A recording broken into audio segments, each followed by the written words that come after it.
Hello, welcome back. What's on the agenda today? Well, after loads of lectures on year 13 integration, I decided to give a lecture on some hard-looking integral. It's definitely a 5-star question, so it's enrichment. Sorry for the people that want that little bit extra. It does require just a teeny weeny bit of further maths. So if you're on straight maths, you might not be able to follow one particular item, which is not too bad. But essentially, I forgot the dx. Very, very bad of me. Dx. And this particular question, I will say something a little bit about it in a second. First of all, if you want to have a go at it, you can pause the video now before I give any clues or say anything for a few seconds. Okay. You can find this question because I have 2 versions of it. Eventually, you will find this way into booklets, further integration, and the definite version of that, you will find it under structured questions. Structured questions. This will include limits there. And the non-limits one, just the indefinite, if you want, you will find it under indefinite integration.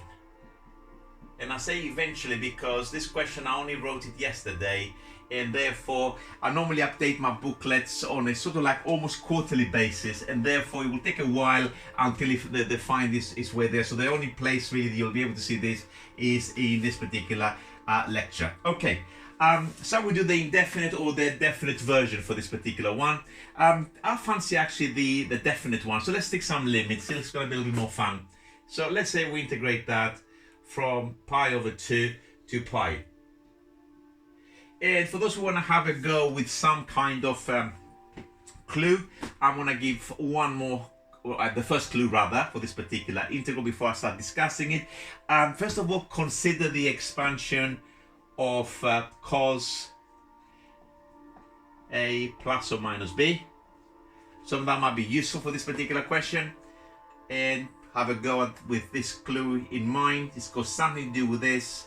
And for those who want to have a stronger clue, consider now this little bit, which is r cos of x plus alpha. So of course this is year 13 kind of stuff, so that's a stronger clue. Of course it's the same as this, it's just I thought I'll give a little more subtly here before I actually tell you let's go for this. Okay, so again, pause the video if you want to have a go while I'm rubbing the board, and then we'll discuss this particular integral. I'm going to take this off from here now because I might need that space to actually show you how this is done. Okay, let's have a little think about what clues do we have in here. First of all, this is very, very ugly. I don't like trig bits and algebraic bits together, like the x cos x and then that x squared on the top is very kind of like disturbing when I look at this. So I can tell there's a little bit of a clue in this particular question. You know the denominator is squared. This is probably a remnant, a telltale sign of some quotient rule that took place. Something got differentiated, and what we're looking there is the denominator squared, but what about the numerator? I mean, that tells us to try something integration by parts, and I'm almost certain it can be done by parts, but it's actually quite not an easy task to invert this particular one. So I'm going to actually go from a different avenue, particularly because I know how I made it, of course, because I'll tell you about this question later on in the video a little bit, how it was made and why it's easy. Obviously, once you know how how it's made, then to reverse, merely reversing the steps really. Okay, let me just look at this denominator. X cos x minus sine x. I'm going to write it here.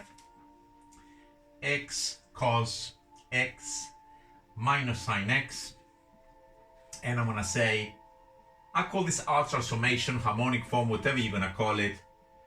I'm going to write it as a cos, R, cos, I'm trying to match a minus, so it's going to be an x plus alpha. I'm expanding the right hand side, compound angle, cos, sine, sine, so that's cos x, cos alpha minus, and then we got r sine x, sine alpha. And then we're comparing sides, and what happens when we compare sides? The cos of x, which is here, it means that the r cos alpha must be equal to the coefficient of cos x, and this coefficient is in fact x. And similarly, I'll ignore the minus because they appear on both. The sine of x is there, so r sine alpha will in fact be equal to 1. And from those two equations, I can deduce all standard steps from there. R is the positive square root of x squared plus 1 squared square rooted, so essentially x squared plus 1. So far so good. And what else? I want the alpha, of course, this constant which is always acute, so it's basically the arctrig of that, the arctan. Divide the equation side by side. I divide upwards, the r's will cancel, so I'm going to get tan alpha is equal to 1 over x. So essentially that says that my alpha is equal to the arc tan of 1 over x. So far I've just merely transformed the denominator of this integrand. So let's clear the board and let's transforming the integral for the time being. I'm just gonna just rub off and just leave that for the time being until I put them into my integral, and let's see what happens. The limits, of course, pi over 2 to pi, long fraction line, and this bit now will be r. Let's put the bracket first of all. I'm going to put the square bracket. The r is, of course, the square root of x squared plus 1 cos of x plus, I'm going to write it as alpha, where alpha is, of course, all the bits up there. So let me just write them because I might need to clear the board here. R is equal to the square root of x squared plus 1, just in case I need it later. And tan alpha is equal to 1 over x. So equivalently, we have that the alpha is the arctan of 1 over x. And let's clear the board completely there. And I'll fill in the top. So let's close the square bracket. There's the dx and the x squared, of course, on the top as it is. Tidy a little bit more. Pi over 2 to pi. Now I'm going to square the denominator, so that will kill the square root. So it's going to be x squared plus 1 cos squared of x plus alpha, and on the top I'm going to have an x squared and a dx. And now I've hit a brick wall. Again, marginally better than what I started with. I reduced it to a single cos squared, and a cos squared at the bottom is not bad, yes? Because of course it is a sec squared on the top, and the sec is an exact differential. But what about this mess here now? Okay, and this is now our last hope. I'm looking at this and I'm just wondering, what if I use a substitution? And what would my substitution be? Okay, clearly my substitution, if I want to try something sensible, is going to be the argument of this cos, x plus alpha, or if you want, I'm going to do the substitution here. And because I'm going to be substituting inside the argument of a trigonometric function, let's call it theta. Theta is a good variable. Theta is equal to x plus alpha. But of course the alpha is the arctan of 1 over x. And this is the further maths bit that you need to know. You need to be able to differentiate your arctan of 1 over x. Okay, I'm going to do the differentiation here. d theta by dx is equal to 1. And the arctan differentiates to plus 1 over 1 plus the argument squared, so it's going to be 1, and I'm going to write straight away. I hope I haven't written too small and you can still see it, times the differential, of course, of this argument, and this will differentiate to bracket minus 1 over x squared. Bit of a tidy. So d theta by dx, what will happen here now? 1 plus, I'm going to times the, first of all, there's going to be a minus, so we might as well move the minus at the front, it's easier. So that's the minus from the minus 1 over x squared. X squared, so multiply tops 1 times 1 and then multiply the x squared with this denominator. So it's going to be an x squared on the bottom left plus 1 and on the top 1. And is that any good? Let's put into a single fraction. D theta by dx still is equal to x squared plus 1 minus 1 over x squared plus 1. And I'm running short of space. Let me just clear a few lines above to put my stuff. So d theta by dx is equal to x squared, and I begin to smile because I see beautiful things appearing. And then my d theta, I'm writing a little bizarrely, purely because it'll be easier for me to substitute in, is x squared plus 1 dx. And of course, we now have limits. I need to transform the limits. This looked very, very ugly to put into the substitution. So what I'm going to do, I'm going to say when x is equal to pi over 2, this gets mapped to theta is equal to theta 1, and when x is equal to pi, God, I hope it's not COVID, and this gets mapped to theta is equal to theta 2. So I will leave my theta 1 and theta 2 for the time being, and I'll decide at the end whether I want to actually physically transform them or go back into x, so that'll be my choice. And the reason I've done that, I wrote it like this, first of all. Let's have a look at this. It's because, let's just use a different color pen. If you look at your integrand,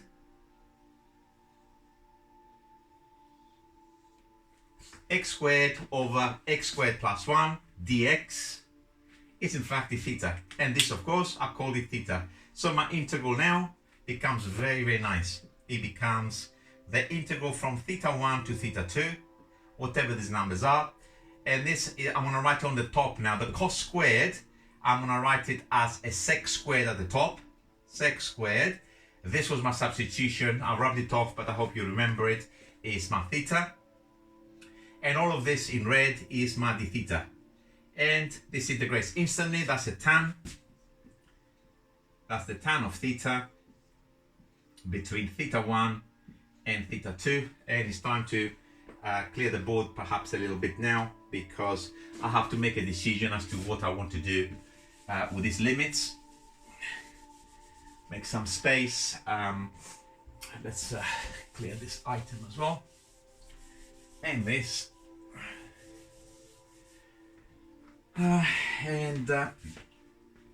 Let's think about shall we go back into x's, or shall we transform the limits into theta? My personal choice was something like that. I don't fancy changing the limits. I'm gonna go back into x's and put my original x limits. So that's going to be the, I'm gonna write it here, is equal to the tan. The substitution that I used was, that's tan, theta was standing, I really shouldn't have rubbed it off. Theta was x plus the arc tan of 1 over x. You can take the video back if you don't quite remember. So this definite integral now, it'll be tan of x plus the arc tan of 1 over x, x plus the arc tan of 1 over x, evaluated between the original x limits, which of course are pi over 2 and pi. And so far that looks a lot better. This is the side, this is the side that rubs. Okay, start the evaluation. So that's the tan of pi plus the arc tan of 1 over pi, looks very, very scary still, minus the tan of pi over 2 plus the arc tan 1 over the pi over 2, it'll be the arc tan of 2 pi. So what is that? The answer, when I put this question into any of my practice papers or in my booklet, will be a show to give an answer in a neat form. And this is, of course, exact, but it's very, very ugly. I will never really leave an answer like that. So let's try to tidy this up a little bit. This is the compound angle for tan A plus B, and the same thing for the second part of the answer there. So let's expand it. So the tan of A plus B, I'm going to write it here so you can actually see what I'm doing. Tan A plus B is identical to the tan of A plus the tan of B over 1 minus tan A tan B. So I'm going to do things as I'm going along. So that's the tan of pi plus the tan of the arc tan of 1 over pi, which looks horrible, but in fact, tan of arc tan, you will release that 1 over pi, over 1 minus the tan of pi times the tan of the arc tan of 1 over pi. So this is this term written differently using the tan A plus B, and I'm going to need to do exactly the same thing with the second term of this answer. So tan A plus B applied, so that's the tan of pi over 2, tan of pi over 2 plus the tan of the arc tan of 2 over pi. Okay, and at the bottom I'm going to have 1 minus tan of pi over 2 tan of the arc tan of 2 over pi. Okay, we need to know, of course, our trig. The tan of pi, of course, is 0. So for this particular term, bye-bye, and because that is 0, all of this is gone. So what does that simplify? On the top, I've got the tan of the arc tan, beautiful, 1 over pi. And at the bottom, all of this is gone, so I've got 1. I don't even know why I'm even writing it. I've got a problem here, a real problem. And the problem is, the tan of pi over 2 is not finite, it's plus or minus infinity. So I've got a problem. I don't want to open a can of worms and just kind of explain deeply why what I'm about to do is okay. It is okay. I have an honest face, I hope, and I hope you trust me. For this particular one, in order to evaluate it, it's finite actually as a whole. The way I'm going to do this is, first of all, I'm just going to leave the tan of pi over 2 for one more line as it is. So tan of pi over 2 plus, I'm going to just write this bit differently. So I'm going to write 2 over pi over 1 minus tan pi over 2. And this, of course, tan of arc tan again times another 2 over pi. And in order to evaluate it, first of all, let me just rewrite this as simply as 1 over pi now. Minus. In order to evaluate this, the best thing to do, I'm not going to write loads of lines. I hope you can follow what I'm doing and try to picture it. That will not even fit in there. I'm going to go a little bit lower. Tan pi over 2, my problem quantity. I'm going to multiply top and bottom of this fraction. You know, tan is sine over cos. So if I times it by cos, it will kill the cos. So I'm going to times it by the cos of pi over 2. Plus, I'm going to do the same thing to all the terms. Plus 2 over pi. I'm going to times by the cos of pi over 2. And again, please do not ask too many questions, because I'm multiplying top and bottom of the fraction by a zero quantity, which again, people will say, oh, well, can we do that? I'm not sure. I promise you it's okay. It's not, I'm not lying to you. It's all good. So that's the 1 times the cos of pi over 2 plus, minus the tan of pi over 2. I'm going to stick the cos of pi over 2 next to it. Cos pi over 2, and the time, let's not forget the times 2 over pi.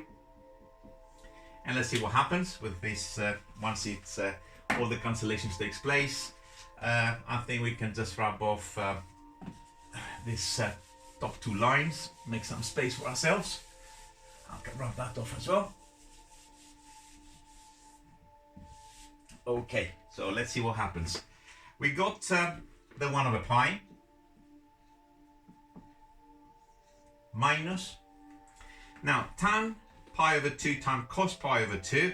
Remember, we go sine over cos times the cos, so it leaves just the sine of pi over 2, which of course is finite, plus the cos of pi over 2 is 0, and therefore that's dead. And the same thing goes with this particular term, so that these 2 things disappear. And what else do I have?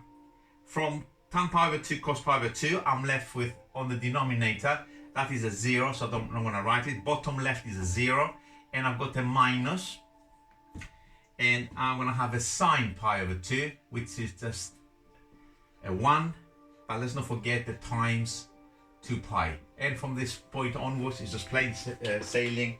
It's just easy peasy to come to some kind of sensible answer. I think if I remember, the answer that I came to yesterday was like 2 plus pi squared over 2 pi or something like that. So let me just see if I can reproduce it. So it's going to be 1 minus, this is a 1, and there's a minus there, and that's another 1, I'm not going to write it, times 2 over pi.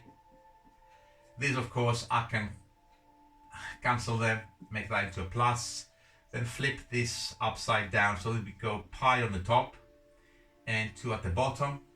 And I just need to add those 2 fractions. So I'm going to have 2 plus pi squared, the whole thing, over 2 pi. Okay, and this is the answer that I did actually, I made as a show on my question, show that this particular integral, the value of this particular definite integral is 2 plus pi squared over 2 pi. Quite an intense one, quite difficult. If you haven't seen one of these before, I actually have seen this type of integral before, so I even without, I mean, I know I did that yesterday, and I'll tell you how I made it actually, and how it came about, but I have done things like that before, and they kind of like appear every now and again in sort of advanced papers or something that is done purely for fun. So this is all done. The way I made this question yesterday, I'll tell you what happened. I was writing a question on differentiation for year 13. So I was just trying to make a question where you had to differentiate something that was like a quotient with products in size. So I was differentiating things that look like this. X. I think I started my original question for differentiation. I called f of x is equal to x cos x minus sine x, and on the top I wrote it as x sine x plus the cos of x. So I started with something like stupid like this, because my intention was to make a quotient that had products, and I differentiated it, and it tied it up to a really nice thing, which was what you got up there. And I thought to myself, amazing, how about we try to integrate it now and come up with the particular answer. Of course, we didn't get this answer now because we've done it as a definite integral, but the indefinite integral, if you do it without any limits, it'll come back to something which looks like that. Or you might be having tans. If you divide top and bottom by cos, you'll get x tan plus 1, x minus tan x, and so on. Okay, I don't want to go any further. As always, who's laughing now? And I hope you join me for another lecture very, very soon. See you later, guys.